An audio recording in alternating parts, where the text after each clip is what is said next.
और टीआरआई के रिपोर्ट के अनुसार जो लोग कह रहे हैं कि मतलब जो रिपोर्ट है उनका वो गलत है। मात्र दो गांव में रिपोर्ट बना करके पेश किया गया, उनको मिल जाए तो पटक के मारा जाए, ऐसा कुछ उन लोग कहते हैं। देखिए, बड़ा हास्यास्पद बात है कि आप कोई संस्था को क्या पटक के मार सकते हैं? इनका हिम्मत है, अगर औकात है तो जाके मार के दिखाए। 2 दिन के अंदर सरकार इन लोग को अंदर कर किया जाता है। आपके हिसाब से क्या है? देखिए, टीआरआई का अगर रिपोर्ट गलत है, देखिए कोई भी अगर फैक्ट गलत होता है तो फैक्ट को फैक्ट के साथ काटना चाहिए। आप थेथरोलॉजी करके किसी भी फैक्ट को आप नकार नहीं सकते। 13 और 1931 का जो गजट है, ठीक है, उसको लेकर के ये लोग दावा करते थे कि हम लोग आदिवासी हैं, ठीक है। तो ये देखिएगा, ये जो गजट है एक्चुअल में देखा जाएगा, मैं आपको भी दे दूंगा इसके बारे में। ये जो है एक्चुअल में ये कम्युनिटीज को इंडियन सक्सेशन एक्ट 1865 से बाहर रख रहा है, केवल यही कह रहा है। ये किसी को ट्राइब डिफाइन करने का गजट नहीं, पहली है। एससी रॉय जैसे एंथ्रोपोलॉजिस्ट इतना बड़ा जो दावा करते हैं कि हमारा पॉपुलेशन 1 करोड़ है, तो इतना बड़ा पॉपुलेशन को कैसे छोड़ दीजिए? जाहिर सा टीआरआई एक रिसर्च इंस्टीट्यूट है।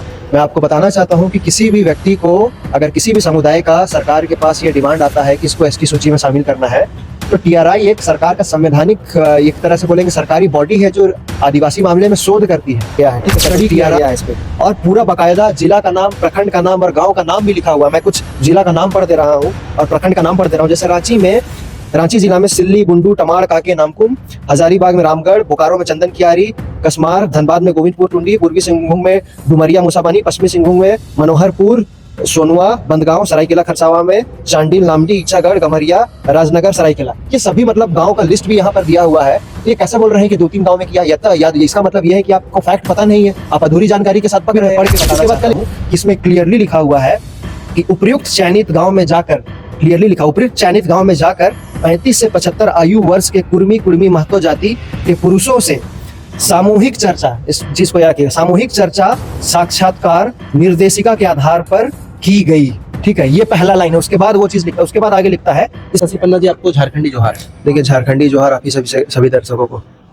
और शशि जी, ये बताइए कि इन दिनों जो मुद्दा चल रहा है, कुर्मी 1931 से पहले आदिवासी थे, ये सब तमाम तरीके से जो है वो उनका अलग अलग तथ्यात्मक रिपोर्ट पेश कर रहे हैं लोग। अलग अलग लोग बोल रहे हैं कि टीआरआई का रिपोर्ट गलत है, तो कोई कह रहा है कि लुकुर कमेटी देखिए, अगर अलग अलग तरह का तथ्य पेश किए जा रहे हैं। आपके हिसाब से क्या है? देखिए, टीआरआई का अगर रिपोर्ट गलत है, देखिए कोई भी अगर फैक्ट गलत होता है तो फैक्ट को फैक्ट के साथ काटना चाहिए। आप थेथरोलॉजी करके किसी भी फैक्ट को आप नकार नहीं सकते हैं, ठीक है ना। पहली बात, ये बोलते हैं कि 1931 से पहले हम आदिवासी थे, तो आप डेटा दिखाइए, प्रूफ कीजिए। मैं 1931 का जनगणना के बारे में जिक्र करना चाहता हूँ। 1931 का जनगणना में इनको पूरी तरह से एग्रीकल्चर कास्ट के रूप में रखा गया है और इनको क्षत्रिय भी कहा गया है। तो आप दिखा दीजिए 1931 में आप कहाँ पर ट्राइब्स थे। जो ये इनका इकलौता दावा जो करते थे पहले, और आजकल अभी धीरे धीरे इसका स्टेटमेंट और समय के साथ फैक्ट भी बदल रहा है। ये बहुत गंभीर विषय है कि अलग अलग 5 साल पहले ये लोग अलग फैक्ट पे अपने आप को डिफेंड करते थे। जब हमने उसका सारा कुछ काउंटर कर दिया तो अभी 5 साल में फिर एक नया फैक्ट ले आए हैं। अभी देखिएगा, हम लोग भी उसका सब काउंटर करेंगे तो अगला 5 साल के बाद ये लोग कुछ और फैक्ट करेंगे, लेके आएंगे। तो कुछ भी मतलब ये लोग अपने आप को शामिल में करने के लिए फैक्ट को यहाँ पर रख रहे हैं। मैं आपको बताना चाहता हूँ, जो इनका इकलौता पहले दावा हुआ करता था 1913 और 1931 का जो गजट है, ठीक है, उसको लेकर के ये लोग दावा करते थे कि हम लोग आदिवासी हैं, ठीक है। तो ये देखिएगा, ये जो गजट है एक्चुअल में देखा जाएगा, मैं आपको भी दे दूंगा इसके बारे में। ये जो है एक्चुअल में ये कम्युनिटीज को इंडियन सक्सेशन एक्ट 1865 से बाहर रख रहा है, केवल यही कह रहा है। ये किसी को ट्राइब डिफाइन करने का गजट नहीं है, पहली बात, ठीक है। वही चीज 1931 में गजट निकला। इसमें कहा गया कि जो कुर्मी लोग, ये कुर्मी नहीं, सभी समुदाय को इंडियन सक्सेशन एक्ट 1925 से बाहर रखा जा रहा है। तो इसमें भी सिर्फ कहा जा रहा है कि इंडियन सक्सेशन एक्ट 1925 से बाहर रखा गया। ये कहीं से भी आपका प्रमाण या इससे आप इससे प्रूफ नहीं कर सकते हैं कि ये आप आदिवासी थे, क्योंकि इसमें कई और कम्युनिटी भी है इसमें जो कि आदिवासी नहीं है और उसको इंडियन सक्सेशन एक्ट से बाहर रखा गया था, पहली बात, ठीक है। तो ये इनका दावा गलत है। अभी ये लोग दावा करते हैं एच.एस. रिजले के बारे में, एच.एस. रिजले के बारे में। एक्चुअल में देखिएगा तो उनका जो बुक लिखा गया है उसमें बहुत सारा फैक्चुअल एरर है, और सिर्फ जो रिसर्च किया गया है 1885 से लेकर के 1891 के बीच में, और सिर्फ बंगाल का इतना बड़ा एरिया का सभी, वो बुक का नाम है the tribes and caste of Bengal. क्या मुझे आप बता सकते हैं कि 6 साल में पूरे बंगाल का ट्राइब्स और कास्ट पर रिसर्च होना संभव है? यहाँ तक कि हम लोग भी पीएचडी रिसर्च स्कॉलर हैं, हम लोग भी रिसर्च कर रहे हैं। हम लोग एक टॉपिक पर रिसर्च करने में लगभग 5 साल लग जाता है, 6 साल बहुत लोगों को लग जाता है। तो ये 6 साल में पूरा बंगाल के मतलब सबको रिसर्च कर लिए। तीसरी बात इसमें ये कहेंगे कि ये जो एच रिजले का रेफरेंस देते हैं वो एक जनरलाइज स्टडी किया गया है और वो इसको कहे हैं कि likely to be a Dravidian, ठीक है, ठीक है, likely to be a Dravidian कहे हैं। और इसके साथ साथ ये भी कहे हैं कि अपना लैंग्वेज जो है उसको मतलब लॉन्ग अगो में ये खो चुके हैं और ये कुरमाली यहाँ पर बोलते हैं। और दूसरा एक और फैक्चुअल एरर वहां पर ये है कि रिजले साहब ने इसमें ये बात को कहा है कि जो मुंडा है वो भी द्रविडियन है, बल्कि आप सभी जानते हैं कि मुंडा जो है वो द्रविडियन नहीं है। तो ये सब फैक्चुअल एरर उस बुक में है और एक जनरलाइज स्टडी किया हुआ है कम समय में, जिसमें मुझे लगता है कि बहुत सारे फैक्चुअल और भी एरर है। आपको देखेंगे कि किसी भी तरह का स्पेशलाइज स्टडी सिर्फ कुर्मी समुदाय के ऊपर एच रिजले ने किया है, वो पूरा सभी लोगों के ऊपर में था। मैं जो स्पेशलाइज स्टडी के बारे में अगर बात करता हूँ तो इनका एक भी नहीं है। जैसे फॉर एग्जाम्पल SC रॉय ने किया था, एक बहुत बड़े एंथ्रोपोलॉजिस्ट थे, मुंडाज पे किए थे, Mundas and there countries, Oraon पे किए थे, खड़िया पे किया था, जितना भी छोटा नागपुर में जितना भी ट्राइब्स रहते थे सबके बारे में रिसर्च किया। तो एक स्पेशलाइज था, एक डिटेल्ड रिसर्च था उसमें, और एक आपको एक कॉन्क्रीट डेटा से लेकर के फैक्ट्स उसमें आपको मिलता है। तो इस तरह का रिसर्च एच रिजले ने नहीं किया था और दोनों में मतलब बहुत फर्क है। SC रॉय जैसे एंथ्रोपोलॉजिस्ट इतना बड़ा जो दावा करते हैं कि हमारा पॉपुलेशन 1 करोड़ है, तो इतना बड़ा पॉपुलेशन को कैसे छोड़ दिए?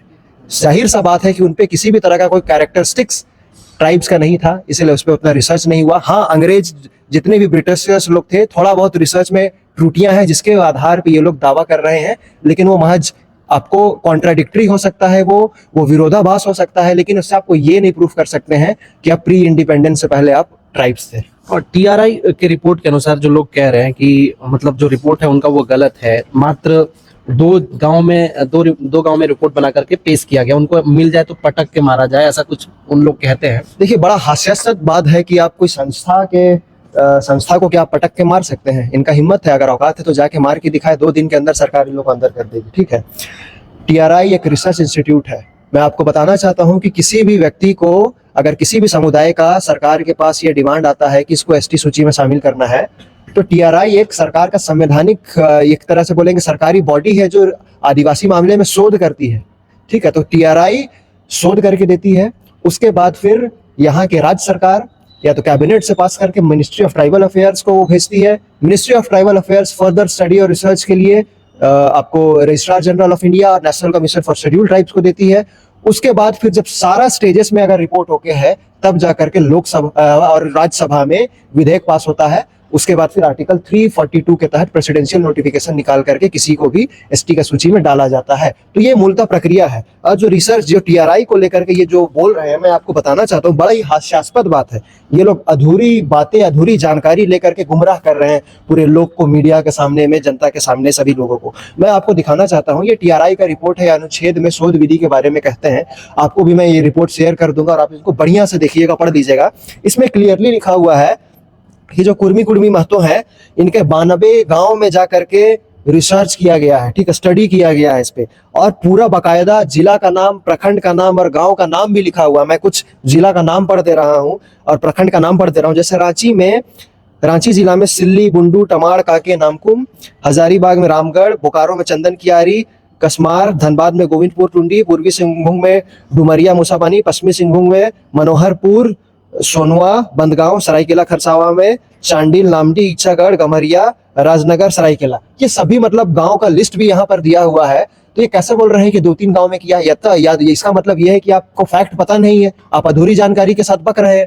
इसके बाद कल इनका एक और व्यक्ति ने, कल मैं एक चैनल का न्यूज डिबेट में था, लाइव चल रहा था, वो अधूरा जानकारी को देकर के वो डिबेट में छाती पीट रहे थे, बोल रहे थे कि ये जो स्टडी हुआ है, TRI का स्टडी हुआ है, वो आधा लाइन, ऊपर का लाइन पढ़ ही नहीं रहे थे, केवल आधा लाइन पढ़ रहे थे कि आंकड़ों का संकलन में असहभागिता अवलोकन विधि का सहायता ली गई है। बताइए, मतलब इस तरीके का आधा अधूरा जानकारी ये दिखाना चाह रहे थे कि मतलब एक तरह से नॉन पार्टिसिपेंट ऑब्जर्वेशन की तरह मतलब इसको स्टडी किया गया है। बल्कि जब मैंने वहां पर मॉडरेटर ने मुझे पढ़ने को कहा, जब मैंने पूरा पढ़ा, तो मैं आपको भी मैं पढ़ के बताना चाहता हूं कि इसमें क्लियरली लिखा हुआ है कि उपयुक्त चयनित गांव में जाकर, क्लियरली लिखा, उपयुक्त चयनित गांव में जाकर 35 से 75 आयु वर्ष के कुर्मी महतो जाति के पुरुषों से सामूहिक चर्चा, इस चीज को याद रखिएगा, सामूहिक चर्चा साक्षात्कार निर्देशिका के आधार पर की गई, ठीक है। ये पहला लाइन है। उसके बाद वो चीज लिखता है, उसके बाद आगे लिखता है, इसको भी छोड़ देते हैं वो लोग, क्षेत्रीय आंकड़ों का संकलन में,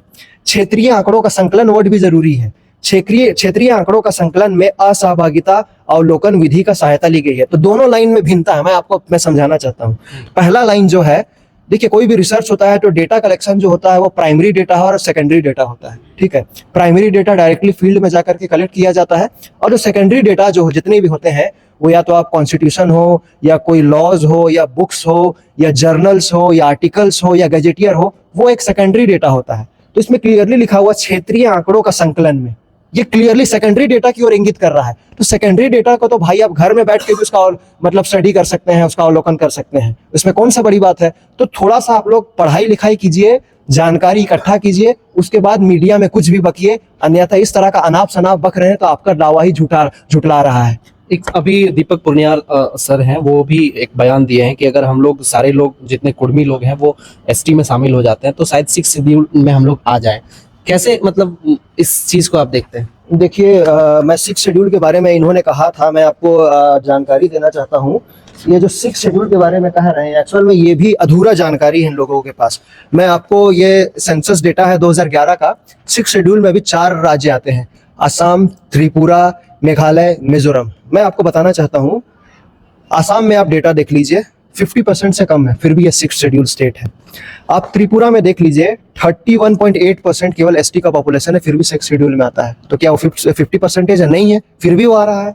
इसके बाद मैं आपको जानकारी देना चाहता हूँ, अरुणाचल प्रदेश में 68.8% लोग शेड्यूल ट्राइब है, फिर भी वो 6 शेड्यूल में नहीं आता है। नागालैंड में आपका 86.5% लोग शेड्यूल ट्राइब है, फिर भी वो लोग आपका 6 शेड्यूल में नहीं आता है। तो जनसंख्या एकमात्र फैक्टर नहीं होता है किसी को 6 शेड्यूल में डालने का। तो इसलिए आप जो बोल रहे हैं ये बिना रिसर्च किए हुए, बिना पढ़े लिखे, ये आप सोचते हैं कि आदिवासी लोग बहक जाएगा कहने से और हम लोग एक हो जाएंगे और हम लोग समर्थन कर देंगे, तो शायद आप मूर्खता में जी रहे हैं।